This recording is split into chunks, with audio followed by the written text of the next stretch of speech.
Je n'avais jamais eu affaire à une sensitive, je m'attendais à trouver une espèce de gitane. Ce policier n'avait aucune piste, il s'est fié à une sensitive. À Londres, on a retrouvé un chef-d'œuvre volé grâce à une autre sensitive. L'émotion, je l'ai parce que je suis très sensible à ces choses-là. Des sensitives prétendent capter des émotions intenses en palpant des objets ayant appartenu aux victimes. Des policiers en uniforme peuvent-ils apprendre et surtout utiliser ces méthodes étranges?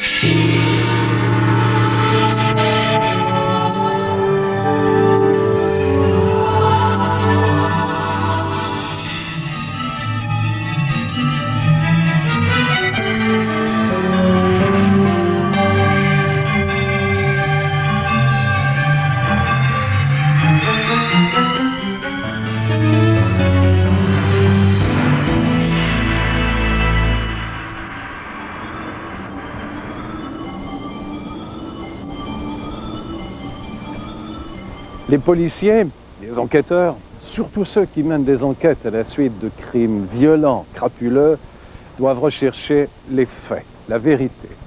Des éléments de preuve incontestables, tangibles, indéniables, du solide, du concret. Mais il arrive souvent qu'après avoir exploré toutes les pistes et épuisé toutes les ressources disponibles, les policiers aboutissent à une impasse. Mais est-ce qu'ils ont vraiment exploré toutes les ressources disponibles? Dans les cas de disparition, surtout les parents, les proches de la victime, qui sont désespérés, demandent parfois aux policiers de faire appel à des sensitifs, à ce qu'on appelle des psys. Des détectives psys, voyons donc. Un esprit logique est spontanément porté à rejeter cette avenue, tellement elle semble farfelue, insensée, incompatible justement avec l'approche rationnelle et méthodique des détectives, celle des vrais détectives. Et pourtant, certains cas, bien documentés par des policiers eux-mêmes, ont de quoi nous étonner.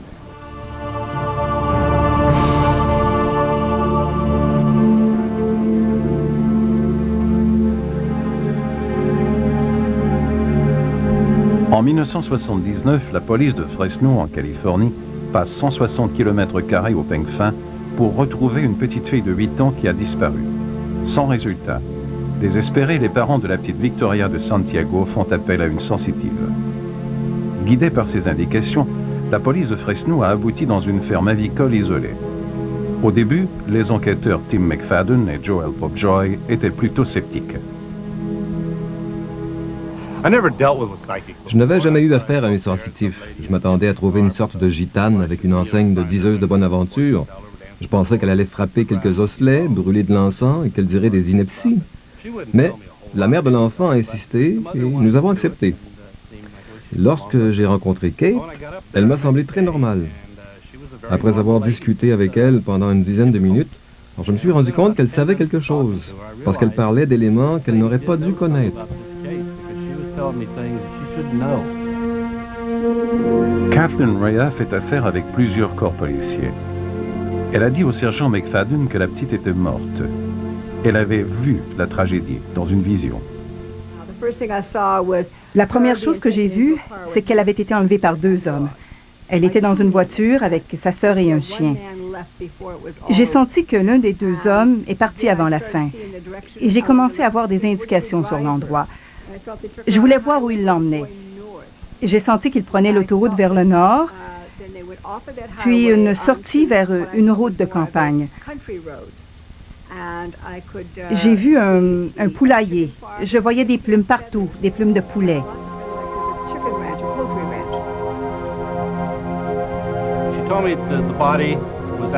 Elle m'a dit que le corps était à l'est de la ville, en campagne, et que je devais chercher un poulailler où il y avait une éolienne, et que le corps était parallèle à la route, près d'un champ labouré, au pied d'un grand arbre.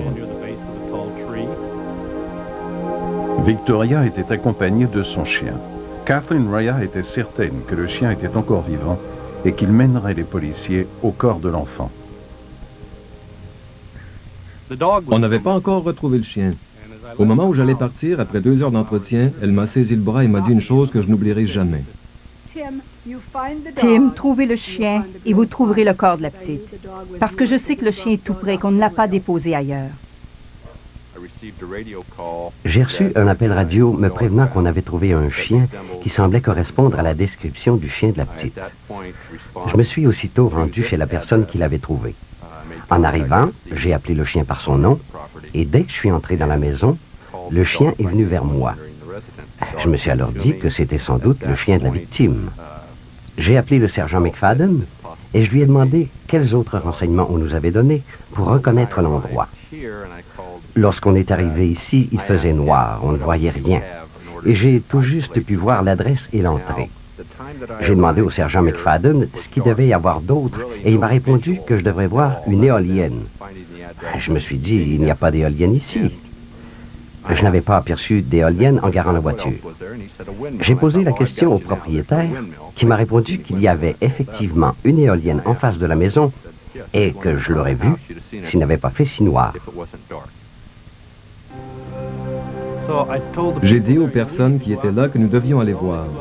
Nous avons entrepris une battue avec 10 ou 15 policiers, et au bout de 10 minutes, on a retrouvé le corps de Victoria de Santiago, tout près de cette route, à environ 1 kilomètre d'ici, au pied d'un grand arbre. Les indications que Kate nous avait données à propos du corps se sont avérées vraies. Elle avait parlé d'une éolienne, et le détective Popjoy l'a vue. Elle avait prévu que le chien nous mènerait à la petite Victoria. Elle avait aussi parlé d'un champ fraîchement labouré et d'un verger. Tout cela correspondait.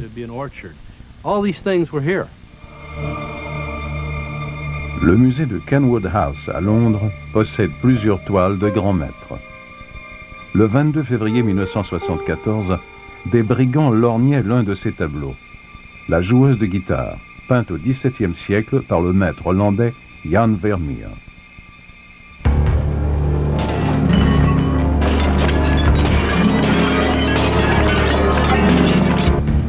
Les cambrioleurs se sont emparés de ce tableau qui vaut maintenant 50 millions de dollars.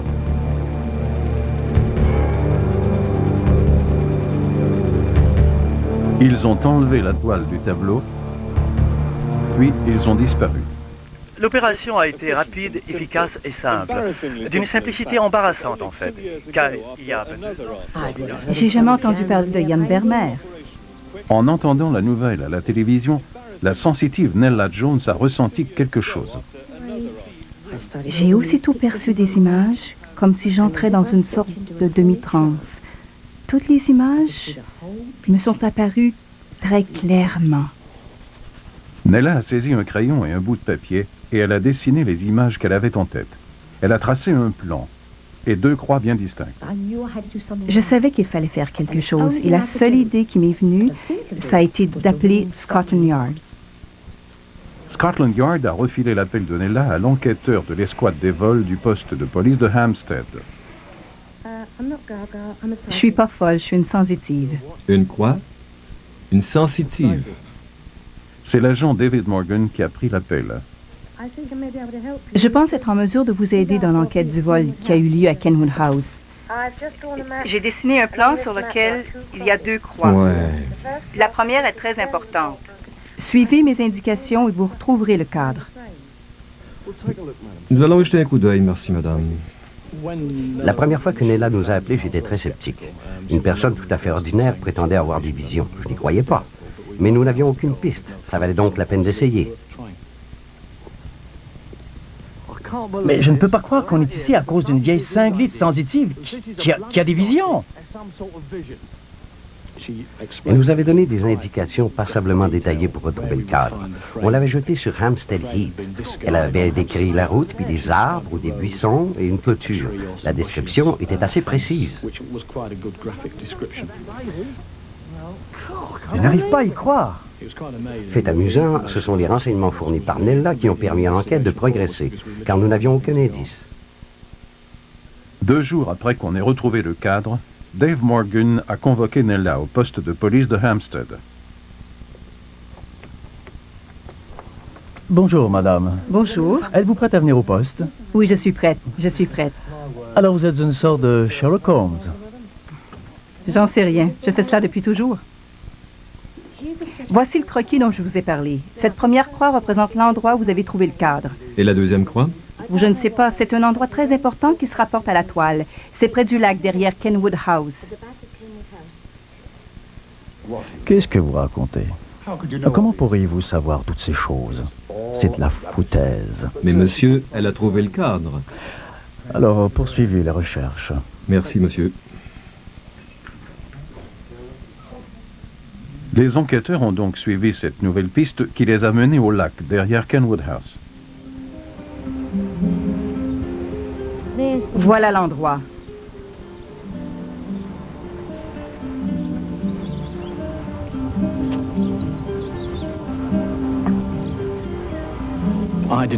Sur le coup, j'ai pensé que cette barre métallique n'avait rien à voir avec le tableau volé. Mais en fait, c'était une composante du dispositif d'alarme. Nella est retournée à Hampstead où elle s'est entretenue avec un officier supérieur. Bravo, Nella. Alors, quand l'avez-vous mis là? Mais j'ai rien mis là. J'ai pas volé ce fichu tableau. Nella a tenu son bout et elle a fait 2 autres énoncés. On allait retrouver le tableau dans un cimetière et... Il y a quelqu'un qui a les yeux sur ce tableau. La police et Nella sont allés au cimetière près du poste de police de Hampstead et des endroits où l'alarme et le cadre avaient été retrouvés. Nella avait d'abord trouvé le cadre, puis le dispositif d'alarme. Nous avions peine à le croire au début, mais nous n'avions pas le choix. Elle avait raison. Nella était persuadée que le tableau était caché dans un cimetière et que quelqu'un montait la garde.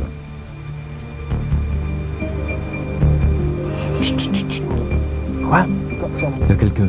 Allons-y. L'homme à l'allure suspecte a échappé aux policiers et on n'a pas retrouvé le tableau ce jour-là. On a poursuivi les recherches au cimetière de Highgate. Quelques jours plus tard, j'ai eu la certitude qu'on allait prendre la toile au cimetière de Highgate pour l'emmener ailleurs. J'ai appelé David Morgan pour le prévenir qu'il allait sans doute recevoir une demande de rançon accompagnée de morceaux de la toile et qu'il ne devait pas s'en faire car on allait retrouver le tableau dans un cimetière, comme je l'avais prédit, et qu'il serait absolument intact.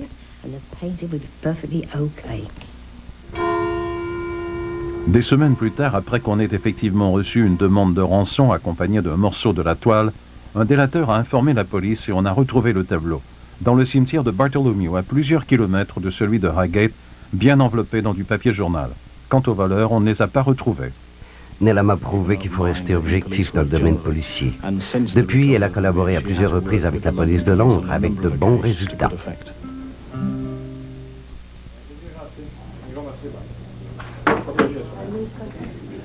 Il ne faudrait pas croire que ces cas sont représentatifs. Ils sont exceptionnels. Et justement, d'autant plus étonnant. En fait, une mise au point s'impose. Les médiums, les sensitifs, fournissent rarement, très rarement même, des renseignements vraiment utiles. Certains, et non des moindres, l'ont appris à leurs frais. Par exemple, le Pentagone. Lorsqu'un général américain a été kidnappé en Italie dans les années 80, le Pentagone a été inondé d'appels d'offres de sensitifs, de médiums. L'un de ces médiums a décrit une maison qui a paru plausible aux officiels. 500 policiers se sont lancés à l'assaut de cette maison pour y trouver une famille qui prenait calmement son petit déjeuner. Mais ironiquement, il arrive aussi, et c'est tout aussi rarissime, que des médiums fournissent des informations tellement précises qu'ils se retrouvent dans l'eau bouillante. Au point que certains sensitifs, certains détectives psy, ont amèrement regretté d'avoir proposé leur service.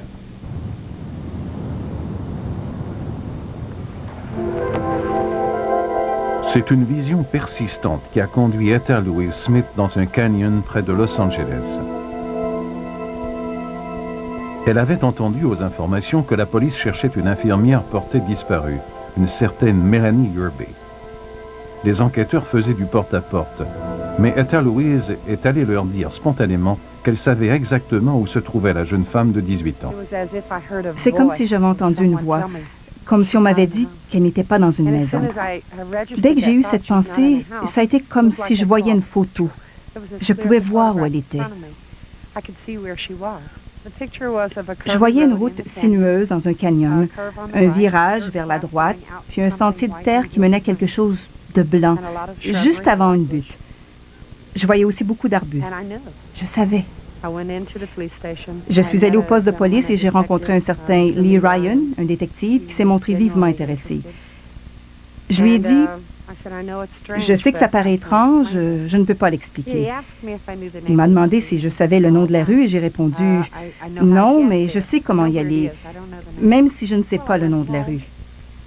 Je suis rentrée chez moi, nous avons pris la camionnette et nous sommes allés jusqu'au canyon. Mais nous n'avons rien aperçu de blanc dans les buissons. Tout d'un coup, ma fille a dit « Maman, maman, arrête !» Je lui ai demandé « Mais qu'est-ce que tu as aperçu ?» Elle m'a répondu qu'elle avait vu quelque chose de blanc. Je lui ai demandé « Quoi ?» Elle m'a dit que c'était un corps. J'ai dit « Oh non, Tina. » Elle a répété « C'est un cadavre. » Le corps ne portait plus aucun vêtement. Il était donc difficile de l'apercevoir et de comprendre ce que je voyais au juste. Tout ce qu'elle avait de blanc, c'était ses chaussures blanches, l'infirmière. Etta Louise Smith a rapporté sa macabre découverte à la police. Étonnée par son récit, les policiers l'ont aussitôt arrêtée, formellement accusée du meurtre et mise en prison. Elle n'a été libérée que 5 jours plus tard, après que la police eut arrêté 3 jeunes que quelqu'un avait surpris en train de discuter du meurtre. Déterminée à rétablir sa réputation, Etta Louise Smith a engagé l'avocat James Blatt. Je ne peux pas me prononcer sur l'ensemble des phénomènes qui relèvent du psy. Tout ce que je peux dire, c'est que celui-ci me semble valide. Elle a trouvé le corps. Or, il n'y a pas la moindre preuve qu'elle connaissait les auteurs du crime. Elle a agi en citoyenne responsable. Malgré cela, on l'a arrêtée et elle a passé 5 jours en prison. J'ai soutenu devant le jury que son arrestation était illégale, qu'elle aurait dû être rémunérée pour cette arrestation et qu'il n'y a rien de criminel au fait d'avoir une vision et d'y donner suite. Le juge nous a donné raison, et le jury également. Grâce à James Blatt, Etta Louise Smith a reçu un dédommagement de $24 000. Il m'a fallu 6 ans pour établir ma réputation. Je suis heureuse de l'avoir fait. Je l'aurais fait même si cela avait pris 20 ans. Je n'aurais pas abandonné tant que je n'aurais pas rétabli ma réputation.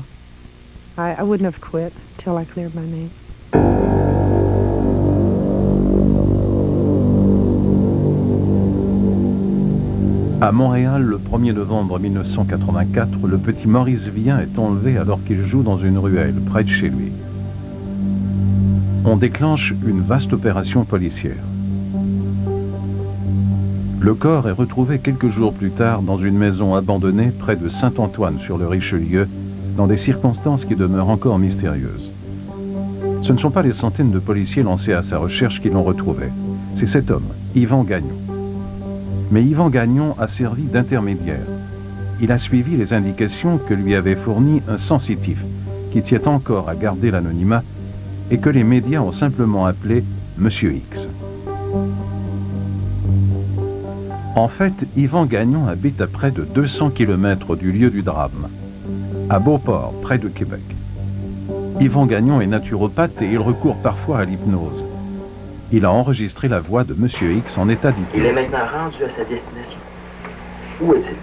Suite à la demande de 2 copains, un qui était hypnothérapeute dans le temps, l'autre personne qui était policière à la Sûreté du Québec. Ils savaient que j'avais des capacités, le pouvoir de travailler dans ces cas-là. Je l'ai fait à leur demande comme ça. Si je vois la photo, ça m'aide, mais normalement, je travaille sur le cas. Ça prend des heures et des heures. Je vais commencer par percevoir des petites choses. Par la suite, le décor de la place où il pourrait être, le site, tout ce qui entoure ça, du début, aller jusqu'à la fin. Suivant les indications de Monsieur X, Yvan Gagnon a emprunté l'autoroute 30 et pris une sortie qui semblait correspondre à la description relativement précise qu'en avait faite le sensitif. Il a roulé pendant un certain temps jusqu'à une petite route de terre, à la recherche d'une maison abandonnée. Justement, il n'est pas loin, mais c'est le pied là-bas.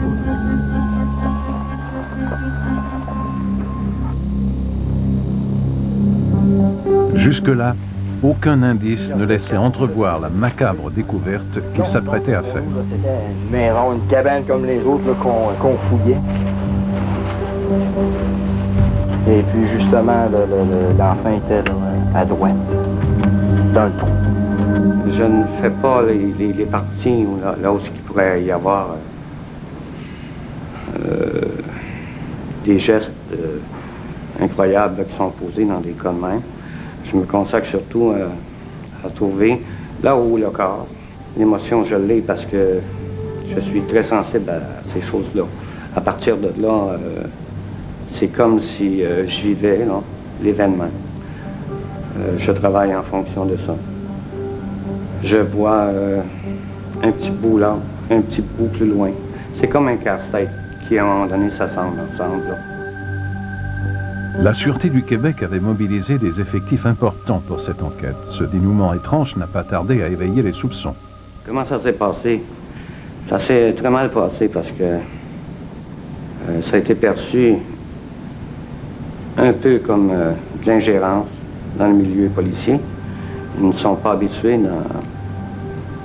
d'avoir affaire à des gens comme nous.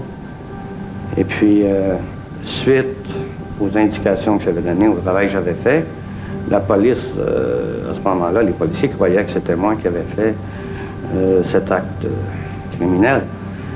Chanceux quand même qu'il y avait dans les personnes qui ont participé aux recherches, il y avait un agent de la Sûreté du Québec. Et puis, cette personne-là, suite, on avait travaillé sous hypnose aussi, et puis avait écrit les choses que j'avais dit dans le temps, avant qu'on découvre le corps. À partir de là, la police, le milieu policier, a changé un peu. Là. Alors, ils ont dit c'est un phénomène qu'on n'a jamais vu. Ils ne l'avaient jamais vu. Ils n'ont pas été quand même, ils m'ont fait travailler à pression. Ces choses-là ne doivent pas se faire. Et je pense qu'ils ne comprennent pas. Je l'ai fait aussi dans d'autres cas. Un enfant qui avait été, qui ont retrouvé mort à Drummondville. Et puis, à ce moment-là, je l'avais fait seul. Je n'avais pas eu besoin d'hypnose, rien de ça. On avait trouvé à ce moment-là le corps et puis le criminel aussi.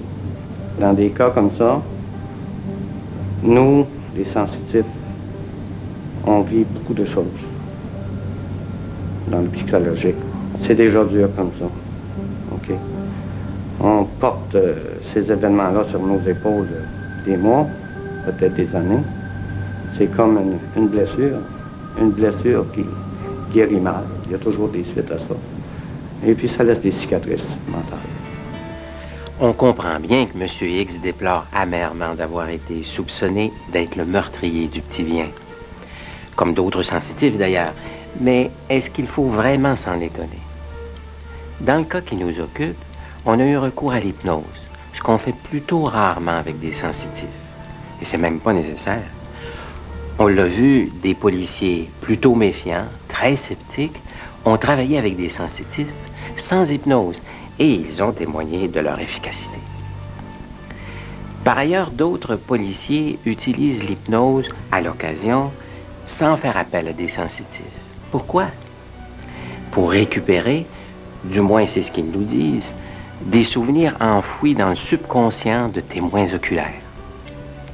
Alors si M. X donne, sous hypnose, des indications assez précises qui permettent de retrouver le corps de l'enfant, on suppose, c'est leur raisonnement, qu'il a été un témoin important et peut-être même le meurtrier. De là l'enquête sur sa personne. Heureusement qu'il avait un alibi confirmé. Alors laissons de côté l'hypnose et observons plus loin comment opèrent les sensitifs. Dans le cas que nous venons de voir, il semble qu'ils captent spontanément des renseignements de façon extrasensorielle, qu'ils syntonisent une source dont la nature nous échappe.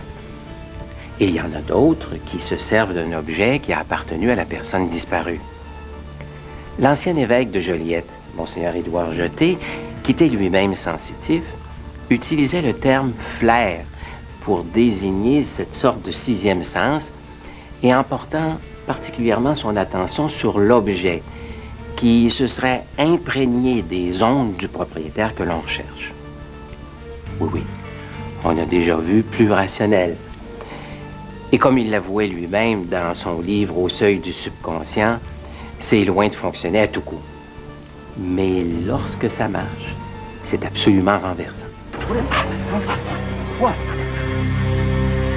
À l'aube du 25 novembre 1976, dans le nord de l'Illinois, 2 chasseurs font une macabre découverte. God, that's no deer. I'm gonna call the cops. Yeah, I'll wait here. Le détective Jack Waters du service de police du comté de Will s'apprête à passer le congé de l'Action de grâce devant sa télé, à regarder un match de football. Il doit plutôt amorcer une enquête. In the right frontal lobe, right about here. Small caliber gunshot at close range. So all this stuff been put in the evidence bags? Yep, sure has. Okay, Roy. On a trouvé un portefeuille identifiant la victime, un certain James Blow. Mais Waters n'a ni suspect, ni mobile, ni l'arme du crime. Il compte toutefois sur un ami, un homme qui l'a déjà aidé. J'avais travaillé avec 4 ou 5 sensitifs auparavant. Et ils s'étaient tous trompés. Une perte de temps. Je ne croyais pas à ce genre de pouvoir. Mais après avoir fait la connaissance de Bill Ward, j'ai commencé à changer d'avis. Sure. Bill, it's for you. Je crois que Bill possède des pouvoirs que la moyenne des gens n'ont pas. Les dons de Bill Ward se sont manifestés dans la douleur. Infirmier pendant la guerre du Vietnam, il a vu plusieurs de ses amis mourir dans ses bras. Il est rentré en 1966, décoré d'une étoile de bronze et de 2 autres médailles décernées par le général Westmoreland lui-même. Je crois que le fait de voir autant de morts et de souffrances a mis mon esprit dans une autre dimension, en quelque sorte. Mais en ce 26 novembre 1976, Jack Waters et Bill Ward se mettent à la recherche du meurtrier de James Blow. Waters demande d'abord à Ward de trouver l'endroit où on a découvert le corps de la victime. Il lui remet le portefeuille pour que Bill se concentre. Bill, this is the wallet that they found on the victim. Okay. You think you can take me to where they found the body? Just a second, okay. Okay, let me have it. Okay, let's go. Straight. Let's go. Pendant que la voiture roule, je tourne la tête, comme pour faire un scan. Et alors les images surgissent. Je capte des fragments d'images. Je vois la scène se dérouler dans ma tête comme si j'y étais. Okay, Jack, right up here to the blacktop road. Now we turn right.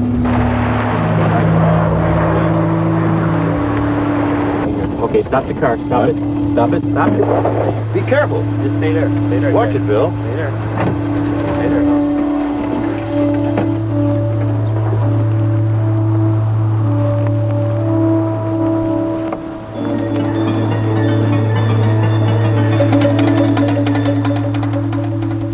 Is this where you found the body? Should be right about right there. Yeah. Ward a emmené Waters à l'endroit exact où on avait trouvé le corps. Do you think you can take us to where he was shot? Ward a ensuite conduit Waters à 20 km au nord-est, dans la ville de Joliet, dans l'Illinois. Like right in your mind, right in your mind. Like that's the first time I saw the vision. It was a fast vision coming in, like a woman shooting a man. Hey, Phil, did you hear what I said? This is real good. And track him down. This feels just like a bloodhound tracking him down. Real good. Il tenait le portefeuille dans la main et il est devenu une autre personne. J'ai découvert une facette de lui que je ne connaissais pas. Ses indications étaient très précises. Tourne ici, tourne là, stop. Cela ne ressemblait pas du tout à Bill. Back around. Turn left here? Yeah, turn left now. Good. Real good now. Real good. Stop the car. Stop the car. Okay, I can see it. I can see her. To prove I love you, I will. You okay, Bill? Yeah, I'm okay. This is it, Jack. This is where she shot him. Yeah, I can see it. This is it. She must have put him in the trunk of the car because I can see his head. Okay, there'd be blood in the trunk where his head was at. She must have covered it with something. Looks like it must be shoe polish or something like that. Bill Ward a alors fourni au sergent Waters un indice majeur. That house across the street, a woman seen it. Okay, a woman seen this happen, and she went and told someone else. Mama, she shot him. Maybe you should go across the street and talk to those people over there and see if they've seen anything. Will do. Jack Waters est revenu interroger les femmes qui vivent dans la maison d'en face. Il leur a demandé ce qu'elles avaient vu. Et vous, madame? Je ne suis pas du genre à épier mes voisins. Mais quand j'ai entendu Patty hurler de la sorte, je n'ai pas pu l'ignorer. Aviez-vous appelé la police? Bien sûr, nous l'avons appelé. Les renseignements que Bill Ward a fournis à Waters ont mené à l'arrestation de Mary Frances Hicks. Sur la foi des témoignages et des autres preuves, Hicks a été reconnu coupable du meurtre de James Blue et condamné à une peine de détention de 14 à 17 ans au pénitencier de Dwight, dans l'Illinois. Bill a été d'une précision absolue concernant plusieurs éléments de cette enquête. On ne peut pas refuser de voir cela, même si l'on est très sceptique.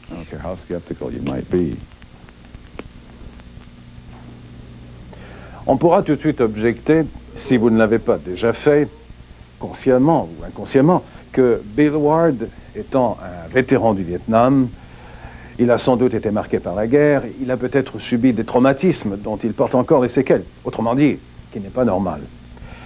Mais que dire d'un homme qui allait ensuite devenir membre du clergé et qui recourt, lui aussi, à la psychométrie? Quand le petit Tommy Kennedy, âgé de 5 ans, a disparu, ce sont ses chaussures qui ont permis de le retrouver. Les équipes de secouristes avaient passé les environs du lac Empire au peigne fin pendant toute la journée. La nuit approchait et on craignait le pire.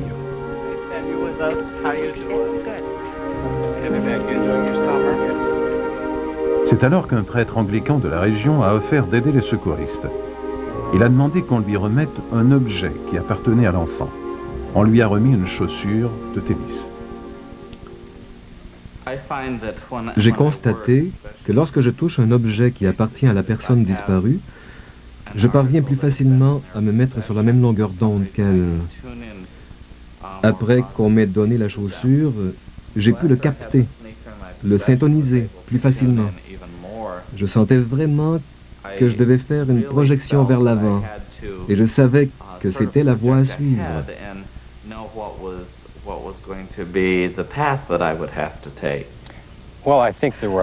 Il y a eu beaucoup de sceptiques.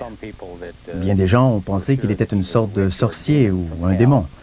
Mais il y avait aussi des personnes qui connaissaient Phil et ce dont il était capable et qui ont cru en lui. À partir d'une image qu'il avait en tête, Phil Jordan a esquissé un plan. Il l'a encore en sa possession. J'ai dit qu'il y aurait 3 bateaux renversés et que de l'autre côté, il y aurait un immeuble. Il faudrait ensuite franchir un bosquet, puis un petit bois derrière, jusqu'à une clairière où il y avait un tas de roches.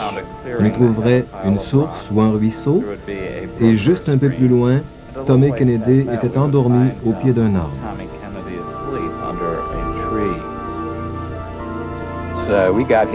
Nous sommes donc partis. Phil emportait son plan. En arrivant, on aurait dit que ce croquis était une véritable photo.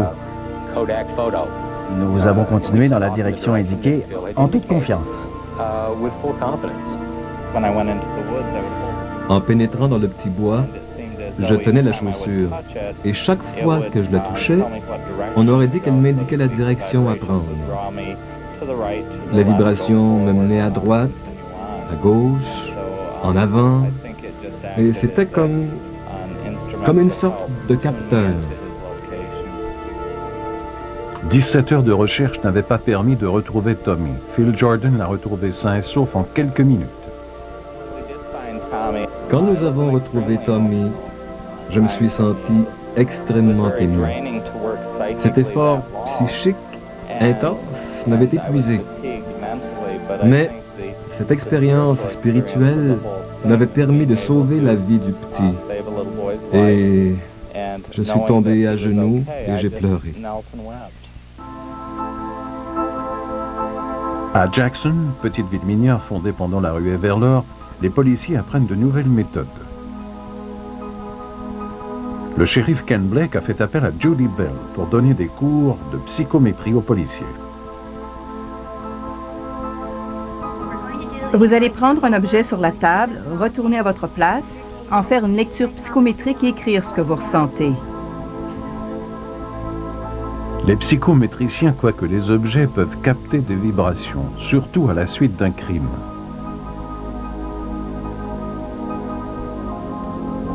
Judy Bell soutient que les policiers peuvent apprendre à détecter des indices essentiels qui sont consignés dans ces pièces à conviction.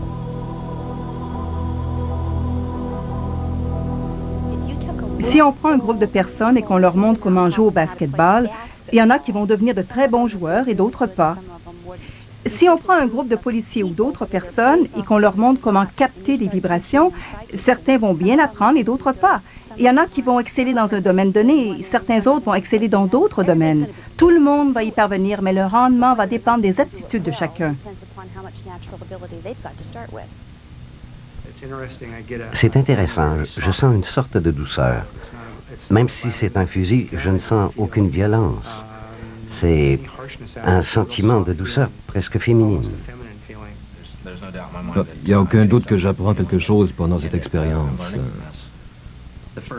La première arme que j'ai prise, c'est celle-ci. Et j'ai eu peur, en quelque sorte. J'aurais juré qu'elle a servi à tuer quelqu'un. Je ne dis pas que nous allons résoudre tous les crimes grâce au cours de Judy Bell, mais je pense que certaines des techniques qu'elle nous a enseignées vont permettre à mes hommes d'être de meilleurs enquêteurs, de meilleurs intervieweurs, et en fin de compte, cela va nous être utile à plus ou moins long terme. C'est une opinion que ne partagent évidemment pas tous les corps policiers. La police de la communauté urbaine a déjà entrouvert la porte aux sensitifs. Mais ces tentatives n'ont pas été concluantes. Le lieutenant-détective Claude Lachapelle. Dans le passé, à la section des homicides, nous avons été appelés à faire de multiples vérifications sur des informations qu'on avait reçues de médiums. Il y a des dossiers qu'on a reçus de multiples informations, pour ne citer que le dossier de Marie-Claude Côté. C'est certainement 50 et plus que nous avons eu d'informations de personnes toutes bien intentionnées qui voulaient nous aider, qui nous situaient, Marie-Claude Côté, soit vivante, soit décédée, à différentes places à travers la province de Québec, ailleurs au Canada et même aux États-Unis. C'était toutes des places différentes, puis la seule place qui n'avait pas été située, c'était dans le fleuve Saint-Laurent, où malheureusement son corps fut retrouvé. Il y a eu d'autres dossiers de la sorte aussi, qu'on a reçu de nombreuses informations, qui toutes se sont révélées négatives. La police, dans des cas de même, ils n'aiment pas nous voir là tellement. Ils tiennent à leur image, à leur prestige aussi. On n'est pas bienvenus. J'ai senti de leur part de l'agressivité. On ne voulait pas travailler aussi de la manière que je le concevais. Car quand vous travaillez avec ces gens-là, ce sont eux qui posent des questions. Vous ne pouvez pas poser de questions. Puis ça ne serait pas supposé d'être comme ça. On devait travailler en collaboration, se faire confiance mutuellement, et puis c'est pas ça qui se fait. Nous savons que certains corps de police, soit aux États-Unis ou même en Europe, ont fait utilisation de médiums avec succès, mais il semble que c'est quand même des cas d'exception. Ça pourrait s'intégrer dans certains dossiers où nous avons des difficultés, soit dans le cas de retrouver une victime ou de certains cas précis. Encore là, sous toute réserve, d'un médium qui aurait fait ses preuves, oui, je pourrais tenter à tout le moins d'en faire l'essai. Est-ce qu'on en ferait l'utilisation régulière? Ça serait dépendamment des résultats. Les cas que nous avons vus sont impressionnants, troublants même, par la précision des détails fournis par certains détectives psy. Ces cas sont aussi documentés par des participants indépendants et souvent sceptiques. Mais cela ne suffit pas à authentifier ce qui se passe. Alors, que dit la science, du moins certains scientifiques, face à ce phénomène exceptionnel? En Angleterre, des chercheurs ont mené une étude comparative. Les résultats inattendus. À l'université de Hertfordshire en Angleterre, on prépare une expérience pour évaluer la détection extrasensorielle. Les scientifiques ont réuni quelques articles du musée de la police, des éléments qui ont servi à commettre des meurtres. On a ensuite invité des sensitifs à décrire les crimes correspondants. 2 observateurs prêtent leur concours au psychologue Richard Wiseman. Donald West est un ancien professeur de criminologie à l'université Cambridge. Et Roy Stammer est journaliste à la revue Psychic News. Ils vont observer la scène derrière un miroir semi-transparent. L'expérience d'aujourd'hui consiste à observer des gens qui affirment être des sensitifs. Ils prétendent qu'en palpant des objets reliés à un crime, ils sont en mesure de nous parler de ce crime. Aujourd'hui, nous allons comparer leurs résultats à ceux d'un groupe de personnes qui ne prétendent pas posséder de tels pouvoirs. Ce seront des étudiants. L'objet A est une chaussure qui a été portée par une femme assassinée en 1899 et dont le corps est demeuré enterré pendant 4 ans. L'assassin était un militaire qui a été pendu en 1901. L'objet B est une balle de fusil qui a tué un policier durant les années 1920. Il s'agit de l'une des 3 balles tirées à la tête du policier par 2 agresseurs. Ils ont aussi été pendus. L'objet C a été porté par une femme de 70 ans. Elle a été étranglée avec cette écharpe pendant un cambriolage commis par le laitier, son assassin. La technique du premier sensitif, Chris Robinson, consiste à rêver à l'objet à l'avance. Les rêves que j'ai faits à propos de l'objet A mettent en scène une femme qui a été tuée. Et je pense que c'est près de Toplington Road, à Londres. Je pense qu'elle a été abattue.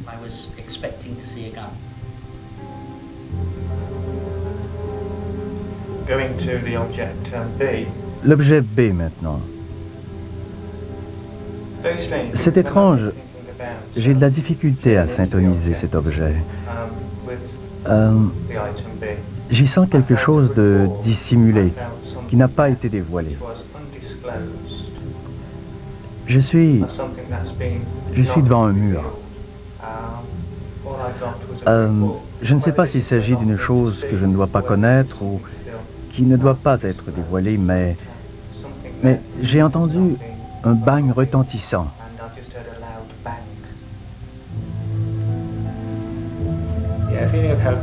J'y décèle un sentiment d'impuissance, de contrainte et de rage.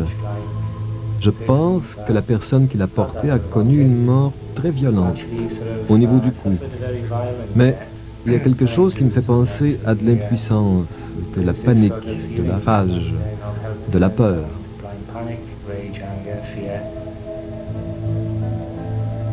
On passe ensuite aux étudiants. Un vol, quelque chose du genre.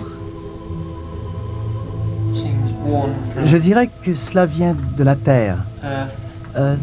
C'est probablement resté longtemps sous terre ou dans la forêt. Je pense que cela a appartenu à une personne qui est morte, un homme ou une femme.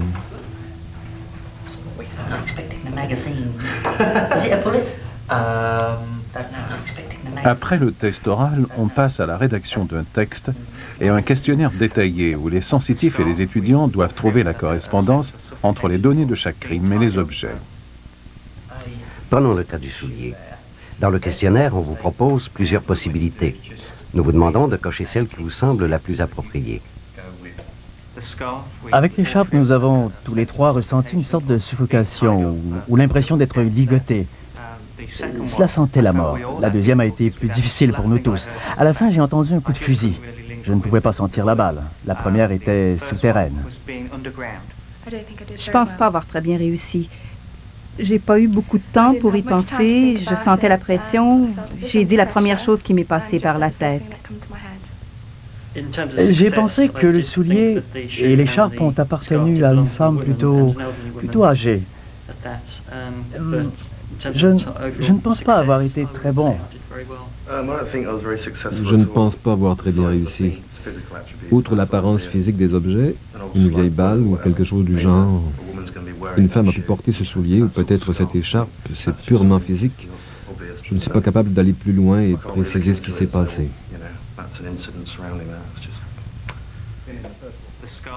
En fin de compte, les étudiants ont mieux réussi qu'ils ne le pensaient. Les médiums et les étudiants pouvaient accumuler 54 points chacun. Les médiums ont obtenu 19 points et les étudiants 22. Qu'est-ce qu'on peut déduire de cette expérience? À première vue, elle semble rigoureuse, menée dans les règles par des chercheurs universitaires. En fait, sa validité est plutôt douteuse. D'abord, des objets présentés sont associés à des événements trop éloignés dans le temps. On devrait plutôt proposer aux sensitifs de résoudre un cas récent ou nouveau. Et ils seraient alors confrontés à une situation chargée d'émotions, à un besoin réel de rendre service à une victime en danger ou à la société.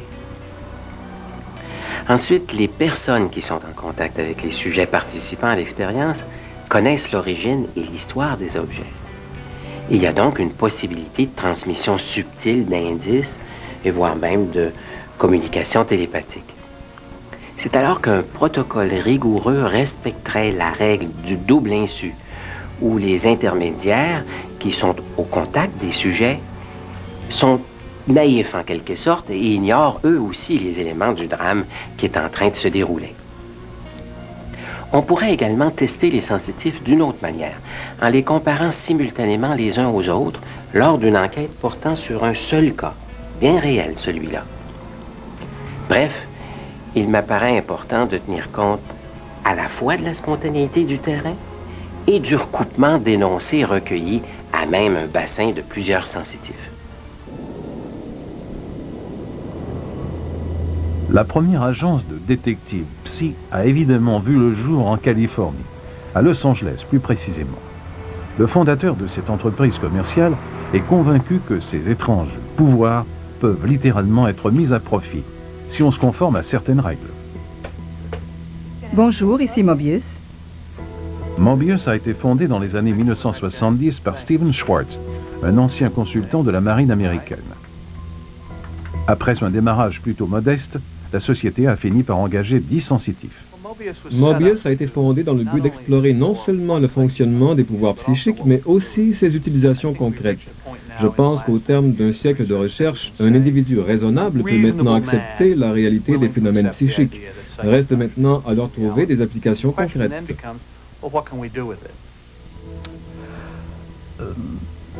Cette fille a été assassinée, poignardée. Il y a plein de sang. Je vois une pièce étrange, étroite, où le meurtre a été commis. On dirait une maison mobile. Je pense que le meurtrier a le teint foncé. Mobius facture 5 000 $ par cas. L'utilisation des sensitifs par les forces policières ne date pas d'hier et demeure très controversée. 2 expériences contrôlées ont même conclu à l'inutilité des sensitifs. Mais Schwartz exploite un autre système. Et il y a peut-être des tatouages sur le bras. Je vois un tatouage sur son bras. L'homme a le teint olive, les cheveux bruns foncés, les yeux bruns. Il porte une moustache. Je le vois très distinctement dans mon esprit maintenant. Comme les journalistes qui interrogent plusieurs témoins oculaires, nous utilisons plusieurs sensitifs et nous faisons la moyenne de leurs résultats pour en dégager une sorte de consensus de ce qui s'est produit. Je le vois au volant. Nous devons cesser d'y voir quelque chose d'occulte ou d'étrange. Nous devons plutôt y voir une technique de vision à distance qui éprouve des difficultés de rapport signal-bruit. La police du comté de Lancaster, en Pennsylvanie, a déjà fait appel à Steven Schwartz et à ses sensitifs dans le cadre de 2 enquêtes qui n'aboutissaient pas. Celle dont nous venons de parler était encore devant le tribunal au moment du tournage, mais le procureur Michael Rank était disposé à parler du 2e cas, la disparition d'une jeune fille. J'ai envoyé une photo à M. Schwartz et je lui ai expliqué qu'il s'agissait d'une fille de 14 ans qui avait disparu, et nous aimerions savoir où elle se trouvait et connaître son état. On a remis cette photo aux 2 sensitifs et rien d'autre. Ils ont tous les 2 affirmé que nous avions affaire à une personne morte plutôt qu'à une personne disparue. Ils ont tous les 2 précisé la cause de sa mort et cela nous a semblé paradoxal sur le coup. Le premier a dit qu'elle était morte étouffée. L'autre a dit « Je pense qu'elle a reçu un coup sur la tête ». Cela n'avait pas de sens sur le coup, mais lorsque nous avons découvert le cadavre, il s'est avéré que c'était exactement ce qui s'était produit. On lui avait enfoncé un bras dans la bouche, lui bloquant les voies respiratoires. Elle avait aussi été frappée à la joue, ce qui avait causé des fractures qui s'étendaient jusque dans la région des sinus. Le saignement avait alors bloqué les voies nasales. Le saignement provoqué par le coup qu'elle avait reçu à la tête avait donc bloqué ses voies respiratoires et était morte étouffée. Michael Rank a ajouté que les deux sensitifs avaient également indiqué l'endroit où on a retrouvé le corps. Cela m'impressionne au point que je suis prêt à y avoir recours lorsque nous n'avons rien d'autre. Il va de soi que cette technique d'enquête ne convient pas à tous les cas. Mais lorsqu'on est à court d'indices et qu'on n'a plus aucune piste, je pense que cela peut nous fournir de nouvelles approches et stimuler l'imagination des enquêteurs. Nous sommes tous plus ou moins sceptiques face aux sensitifs. Il y a néanmoins plusieurs cas documentés d'enquêtes policières où les témoignages et les interventions des détectives psy ont été utiles. Selon moi, ce n'est pas parce que nous ne comprenons pas comment ces gens-là fonctionnent que nous devons prétendre que cela n'est pas possible. Surtout lorsque cela contribue à obtenir la vérité.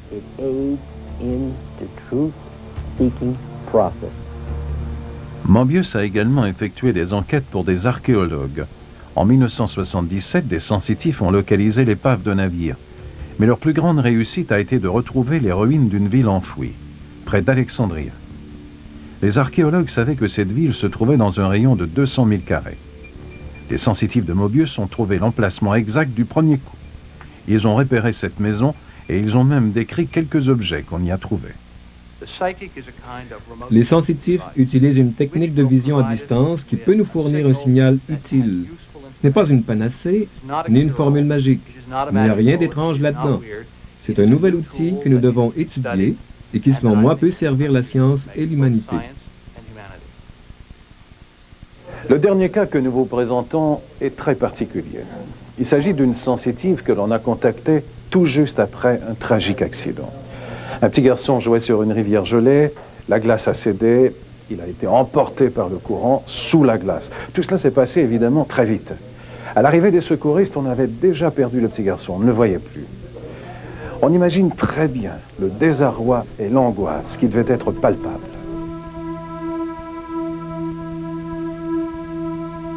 Vic Carroll de Watseka, dans l'Illinois, n'oubliera jamais Greta Alexander. Lorsque Larry Dean Cotta, âgé de 11 ans, a été emporté sous les glaces de la rivière Iroquois, c'est Greta Alexander qui l'a guidé jusqu'au corps du petit, au téléphone interurbain. Dès qu'il m'a dit qu'il y avait un enfant de 11 ans emprisonné sous la glace et qu'il était probablement mort noyé, je suis devenue cet enfant. À partir de ce moment, j'étais Larry Dean Cotta. Je ressentais ce qu'il avait vécu. J'avais du plaisir, je riais, et tout à coup, la glace cède, et je me retrouve sous l'eau. Puis le tourbillon m'emporte, je tourne et je roule, et je ne peux pas sortir parce qu'il y a comme un toit au-dessus de ma tête, un toit de glace. Greta était à 200 km de Watseka. Elle a d'abord décrit les lieux et ce qu'on peut voir ici. Je lui ai dit d'attendre un instant, que j'avais besoin d'elle et qu'on allait l'appeler dès que je serais sur place.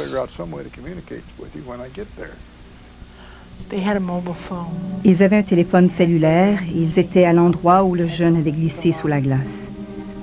Je leur ai décrit les berges boueuses et une sorte de barrière dans les parages.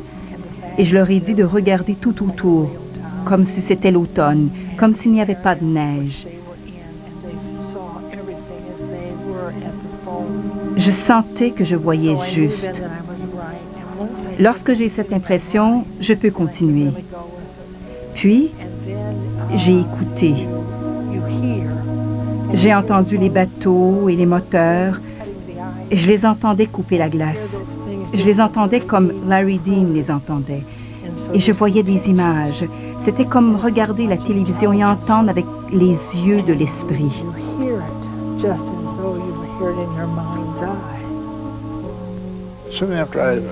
Après lui avoir donné ses renseignements, elle m'a dit de faire face à la rivière. C'est ce que j'ai fait. Elle m'a ensuite demandé de pivoter vers la droite. Puis elle a dit, maintenant, avancez droit devant. Je lui ai dit que je ne m'en sentais plus la force. Elle m'a dit de demander à quelqu'un d'autre de marcher à ma place. J'ai appelé le chef du service des incendies de Decatur. Elle m'a dit de lui demander de marcher droit devant lui jusqu'à un petit monticule, puis de s'immobiliser. Elle m'a ensuite indiqué de lui demander de se retourner face à la rivière. Et elle a dit, « Vous êtes juste devant moi. Vous voyez ma main. » Et ils ont vu la main de Larry Dean dans l'ombre. C'est comme cela qu'on l'a retrouvé. Et ils nous ont appelés pour aller récupérer le corps du petit.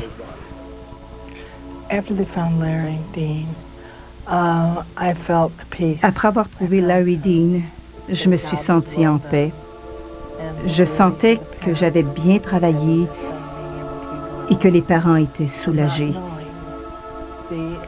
Ils souffraient beaucoup à la suite de la perte de leur fils, mais au moins, ils avaient retrouvé son corps.